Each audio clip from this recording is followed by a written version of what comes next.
নমস্কাৰ উভতি আহিছো খবৰৰ মাজত আপোনালোকে চাই আছে আসাম এক্সপ্ৰেছ 24 ধেমাজিৰ এখন বিদ্যালয়ত নাই ছাত্ৰ-ছাত্ৰীৰ অনুপাতে কোঠালি বিদ্যালয়ৰ প্ৰধান শিক্ষকে অসমৰ শিক্ষামন্ত্ৰীলৈ জনালে আহ্বান ধেমাজি জিলাৰ পেহিয়াতি নিম্ন প্ৰাথমিক বিদ্যালয়ত ছাত্ৰ-ছাত্ৰী অনুসৰি শ্ৰেণী কোঠাৰ অভাৱ যাৰ বাবে এতিয়া পাঠদানৰ অসুবিধাৰ সন্মুখীন হৈছে ছাত্ৰ-ছাত্ৰীৰ লগতে শিক্ষকসকল মাত্ৰ দুটা শ্ৰেণী কোঠাত ৮০ জনৰো অধিক ছাত্ৰ-ছাত্ৰীক পাঠদান কৰিবলগীয়া হৈছে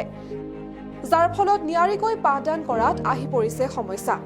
সেয়েহে এতিয়া সংবাদ মাধ্যমৰ জৰিয়তে ধেমাজি বিধায়ক তথা অসমৰ শিক্ষামন্ত্ৰী ৰণোজ পেগুলৈ বিদ্যালয়ৰ প্ৰধান শিক্ষক মনিৰাম ভূঞাৰ অনুৰোধ অতি সোনকালে যাতে এই অসুবিধা সমাধান কৰে চৰকাৰলৈ এটা অনুৰোধ তথা আমাৰ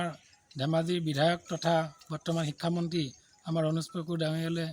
এটা অনুৰোধ জনাইছোঁ যিহেতু আমাৰ বিদ্যালয়খনৰ শ্ৰেণীকোঠা দুটা আমাৰ দুটা কোঠাত আমাৰ ৮০-৯০ জন ছাত্ৰ-ছাত্ৰী পঢ়ুৱাত আৰু পাঠদান কৰাত অসুবিধা হৈছে সেয়ে পাৰিলে অতিৰিক্ত শ্ৰেণীকোঠা দি আমাক ছাত্ৰ-ছাত্ৰীসকলক পঢ়ুৱাৰ ক্ষেত্ৰত বা বিদ্যায়তনিক দিশত আগবঢ়াই নিয়াৰ ক্ষেত্ৰত যেন সহায় কৰে এই সুযোগতে আপোনাৰ হৈ তেওঁলৈ আমি অনুৰোধ জনাইছোঁ